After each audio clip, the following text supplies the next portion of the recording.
Sampai peringkat saya fikir, ya Allah, ini zamannya.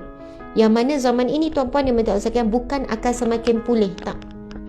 Kita sedang meniti satu demi satu anak tangga. Kita sedang membuka satu demi satu tirai untuk menuju ke fitnah-fitnah yang lebih dahsyat.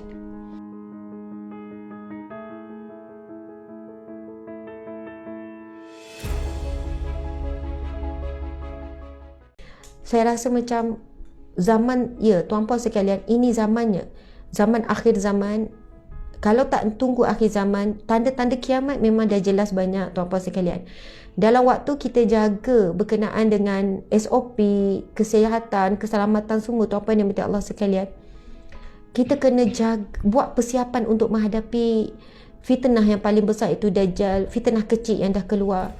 Sampai peringkat saya fikir, ya Allah, ini zamannya. Yang mana zaman ini tuan-puan yang minta Allah sekalian bukan akan semakin pulih, tak. Kita sedang meniti satu demi satu anak tangga. Kita sedang membuka satu demi satu tirai untuk menuju ke fitnah-fitnah yang lebih dahsyat. Fitnah-fitnah yang sedang kita lalui sekarang bukan semakin kurang, bukan semakin pulih, tak. Kita akan semakin worse, is getting worse. Yang akan semakin teruk, semakin dahsyat, semakin parah. Subhanallah. Kalaulah kita kata, okey, insya-Allah esok berlaku perubahan ini, tak. Sehinggalah berlakunya keluar Dajjal dan sebagainya. Kan selepas itu barulah kembali semula kepada kemenangan kekuasaan Islam menguasai 2/3 dunia dan sebagainya. Itu selepas zaman fitnah yang sangat dahsyat, selepas Dajjal dan sebagainya. Tuan-puan yang mati Allah sekalian, tengok saja di media sosial, kebencian begitu berleluasa. Setiap hari ada je aib umat Islam dibuka, dibongkar, diselongkar untuk dijadikan bahan cerita. Subhanallah, tuan-puan dan sekalian, apa yang berlaku sebenarnya? Sama-sama orang alim, sama-sama orang soleh saling membuka aib, sama-sama orang agama, sama-sama orang politik saling, subhanallah, sama-sama rakyat. Semua kacau bilau ini, tuan-puan dan mata Allah sekalian, ia bukan akan semakin perlahan, semakin kurang. Kacau bilau ini bukan semakin baik, semakin pulih, ia akan semakin parah. Sehingga keluarlah sebesar-besar, seutama-utama fitnah yang paling utama, iaitu fitnah tu Dajjal. Tapi sebelum fitnah Dajjal yang sebenar keluar, kita hari ini telah kalah dengan fitnah-fitnah kecil yang telah disusun oleh para musuh Islam. Sebenarnya, Masya Allah, yang sedang merosakkan kita ada daripada dalam umat Islam sendiri. Masya Allah. Okey, mungkin ada yang tanya, Ustazah, apa persiapan kita? Apa persiapan kita? Tuan-puan dimati Allah sekalian, tolong istiqamah dengan amal-amal soleh. Istiqamah walaupun sedikit, tapi istiqamah. Yang pertama, jaga solat fardu 5 waktu di awal waktu. Cuba sedaya upaya. Kalau ada apa-apa yang menghalang kita untuk solat di awal waktu, cuba uruskan. Dan tidak rugi kita mengorbankan sesuatu untuk kita dapat solat di awal waktu. Di dalam solat ada pujian kepada Allah. Kita mula dengan solat Allahu Akbar, kita memuji Allah yang Maha Besar. Kemudian kita sambung Allahu Akbar kabira walhamdulillah kathira. Nabi sebut, barang siapa yang membaca doa iftitah tu, akan dibuka pintu langit, dibuka doa-doanya akan diangkat oleh Allah. Kemudian kita mula dengan Al-Fatihah, ada pujian kepada Allah. Dan diselangi Allahu Akbar, Sami Allah liman hamidah. Ada doa di dalam solat. Siapa yang menunaikan solat, jaga sungguh. Dalam solat ada selawat. Pada tahiyat, dalam solat ada syahadah. Kita akan memperbarui syahadah kita setiap kali solat. Asyhadu an la ilaha illallah wa asyhadu anna Muhammadar Rasulullah. Dalam solat ada istighfar, ada permohonan ampun. Rabbighfirli, ya Allah ampunilah aku, warhamni, rahmatilah aku dan sebagainya. Tuan-puan yang mati Allah sekalian, sebab itu kalau siapa yang malas pun nak berdoa, malas nak berzikir, malas buat amal soleh banyak-banyak, jaga solat fardu 5 waktu. InsyaAllah kita akan selamat daripada fitnah kecil ataupun fitnah besar, fitnah tu Dajjal. Ini zamannya orang sedang membuka aib manusia secara terbuka, tanpa rasa belah kasihan kepada individu yang sedang dibuka aib, tanpa belah kasihan. Ini zamannya. Zaman teknologi, zaman tak ada sempadan. Sampai apabila ada kesilapan sikit, kan, walaupun kesilapan itu bukanlah sampai peringkat haram, bukanlah sampai peringkat boleh mengganggu akidah, Tetapi umat Islam sangat seronok membokar, sangat seronok bercerita, sangat seronok menambahkan perisa, jadi pengandu domba dan sebagainya. Subhanallah, Allahu Akbar, Masya Allah. Kita kena cek solat kita, perbaiki solat. Dan kita tahu solat adalah perkara yang paling utama. Bila di masyarakat kelak, hadis Nabi yang sahih, sesungguhnya amalan yang pertama yang akan dihisap adalah solat. Jika solatnya diterima oleh Allah, maka dia selamat. Nabi kata maka selamatlah dia, maka berbahagialah dia. Dia akan masuk syurga.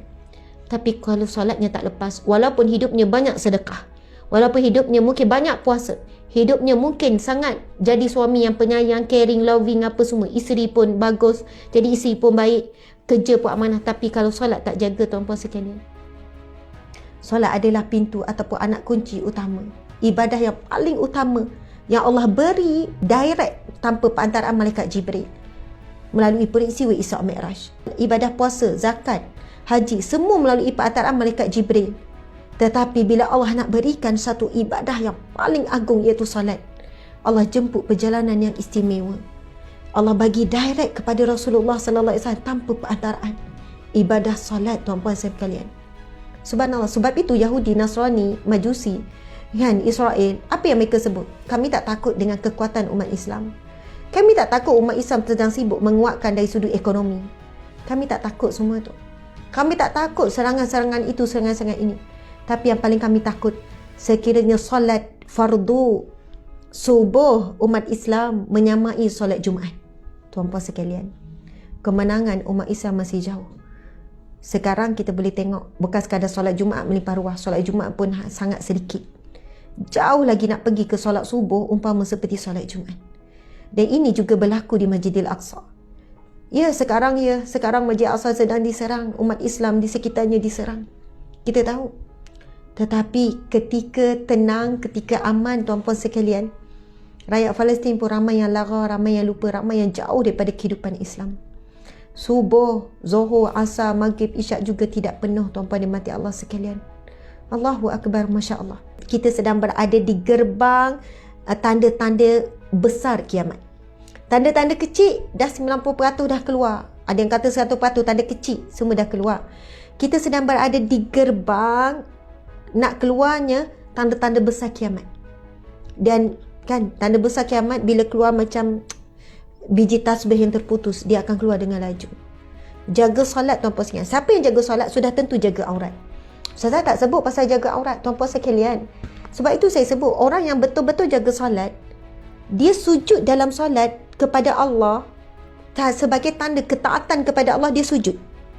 Mustahil orang yang betul-betul sujud dalam solat kepada Allah, mustahil dia tidak mampu sujud di luar solat. Bila kita sujud kepada Allah dalam solat, itu menunjukkan kehambaan kita. Kita sebut apa ketika sujud? Subhana rabbiyal a'la wa bihamdi. Maha sucimu ya Allah yang maha tinggi. Ketika itu kita sedang merendahkan dan menghina diri ketika sujud. Masa sujud kita sebut perkataan apa? Allahu Akbar. Allah maha besar. Allah maha besar, kita pun tunduk menghina diri, level dahi kita sama dengan kaki. Itulah kehinaan kita, bahkan lebih hina daripada itu. Level dahi kita, muka kita yang mulia ini level sama tapak kaki kita sahaja. Level ketika itu berada di tanah. Itu diri kita, tundukkan betul-betul kepada Allah. Mustahil orang yang betul-betul tunduk diri dalam solat, di luar solat dia boleh berjalan dengan angkuh. Mustahil. Allah berfirman di dalam Al-Quran, wala tamshi fil ardi marha. Jangan kamu berjalan di atas muka bumiku ini dengan angkuh, dengan sombong. Siapakah orang yang sombong? Siapakah orang angkuh? Dia boleh berjalan, dia cari rezeki dengan Allah, tapi dalam waktu sama dia menyakiti Allah. Dia boleh dalam solat tutup aurat dengan sempurna, melabuhkan dada, melabuhkan tudung. Dia boleh tutup aurat dengan sempurna, hanya kelihatan muka dan tangan saja. Adakah Allah hanya wujud di dalam solat? Adakah dia hanya menjadi hamba ketika dalam solat 5 minit? Adakah sebaik dia memberi salam, dia lupa dia masih hamba kepada Allah? Adakah Allah tidak ada di luar solat? Kenapa di dalam solat manusia ramai boleh tunduk sujud kepada Allah? Kenapa di luar solat seumpama Allah tidak ada? Kenapa dia bertukar rupa? Sebab itu, bila Allah menyebut inna salata tanha 'anil fahsya'i wal munkar, solat itu akan mencegah kamu daripada perbuatan keji dan mungkar. Dan jika dia masih melakukan kemungkaran di luar solat, maka cek balik solat dia dan bimbang sekiranya solat selama 20 tahun, 30 tahun, 40 tahun tidak boleh jadi perisai di mahsyar kelak. Bimbanglah sekiranya solat itu tidak boleh menjadi asbab untuk ke syurga, tetapi menjadi asbab dicampakkan ke dalam neraka. Na'udzubillahi min zalik. Dan ini disebut di dalam firman Allah yang lain, fawailul lil musallin allazina hum fi salatihim sahun. Maka celakalah, neraka welah orang yang menunaikan salat.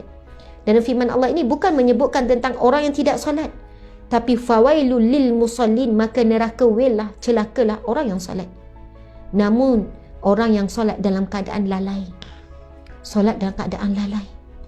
Allahu akbar, tuan-tuan dan mata Allah sekalian. Ada satu hadis kudusi, Allah berfirman, barang siapa yang tidak redha dengan ketetapan dan ujianku, maka carilah Tuhan selain daripadaku. Itu hadis yang sahih, hadis kudusi. Allah berfirman, ibaratnya Allah tidak mengaku kita sebagai hambanya. Tuan-puan sayang, kita tahu tiada Tuhan melainkan Allah. Dan di mahsyar kelak hanya ada satu naungan, hanya satu raja. Di dunia hari ini ramai raja. Raja ada di mana-mana. Setiap negeri ada raja, setiap negara ada raja. Raja diberi pembadaan, raja diberi kuasa, diberi penghormatan, di kemuliaan. Tetapi dalam Fatihah kita sebut apa? Maliki Yaumiddin, raja hari pembalasan. Di padang mahsyar kelak baru kita sedar hanya satu saja raja yang sebenarnya, iaitu Allah. Dan kita tahu apa kemampuan raja. Raja mampu buat apa saja. Dan raja, maharaja Allah mampu buat apa saja, memilih, subhanallah. Tidak ada naungan di padang mahsyar kelak melainkan naungan Allah. Jika Allah tidak mengaku kita adalah hamba-Nya, kita nak bernaung di bawah naungan mana? Tidak ada naungan di padang mahsyar kelak melainkan naungan Allah. Sebab itu bila Allah berfirman dalam hadis qudsi, jika kamu tidak redha dengan ketetapanku, maka carilah Tuhan selain daripadaku. Bila saya baca terjemahan daripada hadis qudsi tersebut, syarah hadis qudsi tersebut, dalam kitab-kitab tasawuf banyak mensyarahkan hadis tersebut. Sebahagian ulama, alim ulama kabir, ulama-ulama mutabar menyebutkan, bermaksud yang dimasukkan siapa yang tidak redha dengan ketetapan, iaitu mereka yang tidak redha dengan segala peraturan Allah. Tuan-tuan di mata Allah sekalian, bumi ini milik Allah. Allah berhak menetapkan apa jua peraturan. Itu hak dia. Dia yang menciptakan, Allah yang menciptakan. Kita, Allah yang menciptakan. Kita daripada air mani.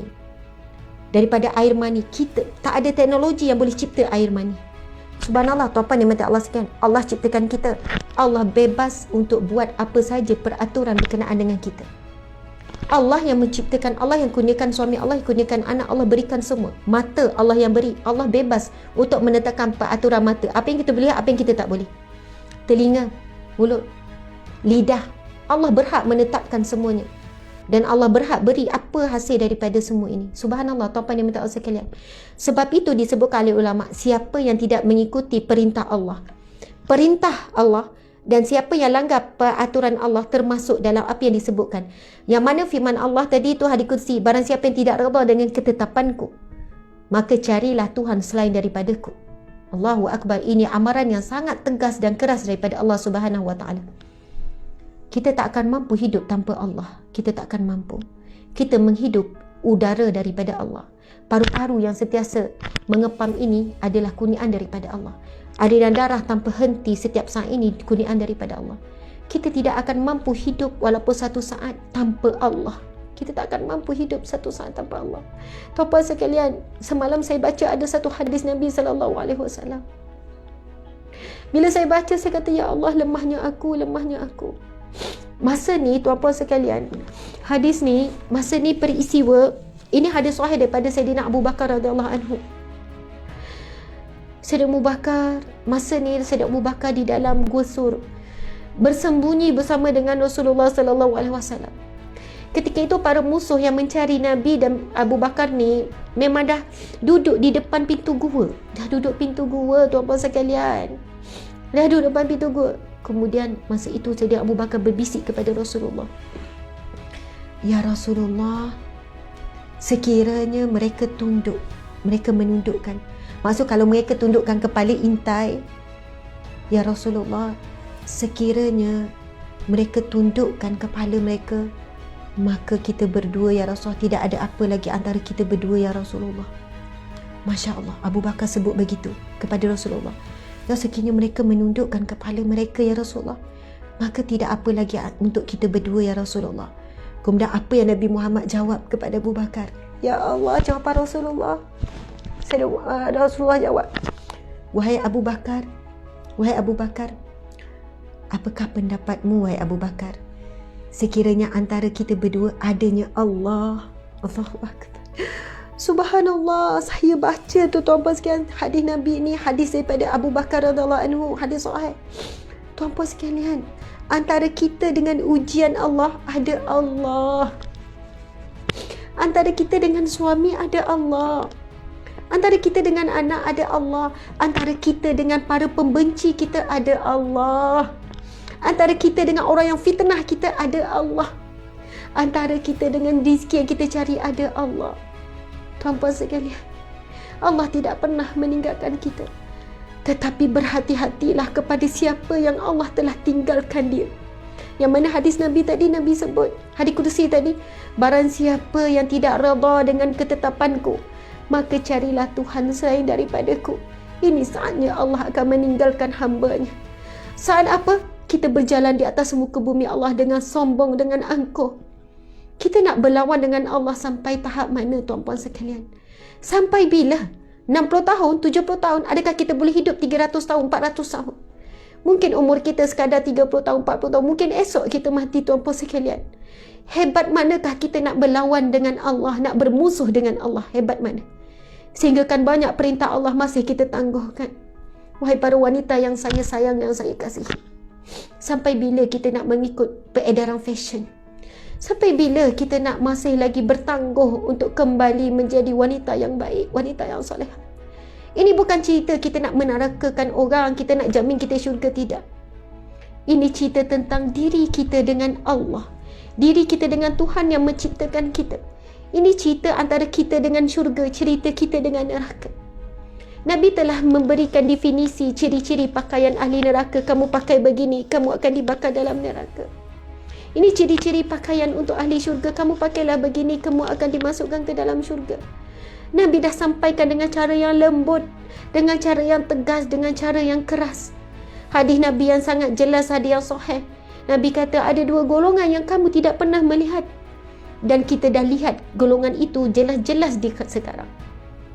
Yang mana mereka tidak boleh cium bau syurga. Maksudnya mereka di neraka. Golongan wanita yang berpakaian tapi telanjang. Hari ini kita boleh lihat tua muda. Tak kira artis ke orang biasa, pakai ketat, pakai senat, pakai singkat. Saya sedih hari ini fashion yang lilit leher saja, lepas tu menampakkan dada, tuan-puan sekalian. Lepas tu saya sedih bila ada yang menjawab, bila ada orang bagi teguran, dia orang bagi gambar wanita-wanita Palestin yang pakai tudung yang hanya singkat, lepas tu menampakkan dada. Dia kata wanita Palestin pun pakai macam ni. Tuan-puan sekalian, tidak ada manusia yang boleh jadi hujah untuk manusia melainkan Nabi Muhammad sallallahu alaihi wasallam saja. Hanya Nabi Muhammad saja yang kita boleh jadikan hujah kalau nak jadi contoh. Bahkan ramai mana alim ulama terjerumus ke dalam maksiat. Kita tak boleh sebut, alah orang soleh pun buat dosa. Alah pemimpin Islam pun buat dosa. Alah penduduk Palestin pun pakai macam ni. Orang ni tak boleh. Hanya Rasulullah dan isteri, ahli bait, para sahabat saja yang boleh jadikan sandaran. Kalau kita bercakap, okey Nabi buat macam ni, okey ni gini-gini. Kalau anda jadikan saya contoh, satu hari saya tergelincir, anda akan memaki hamu dan benci saya sesungguhnya. Subhanallah, tuan pada mati Allah sekalian. Sampai bila kita nak berterusan bermusuh dengan perintah-perintah Allah? Allahu Akbar. Sekian daripada saya. Mohon maaf salah dan silap. Terima kasih. Saya sayang semua kerana Allah, kerana Rasulullah sallallahu alaihi wasallam. Sayang semua kerana Allah, kerana Rasulullah sallallahu alaihi wasallam.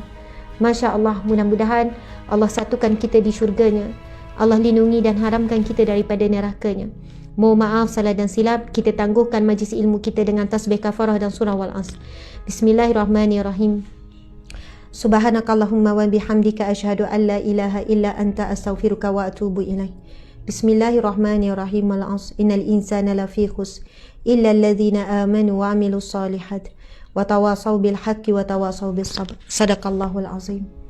Sekian, wabillahi taufiq wal hidayah. Assalamualaikum warahmatullahi wabarakatuh.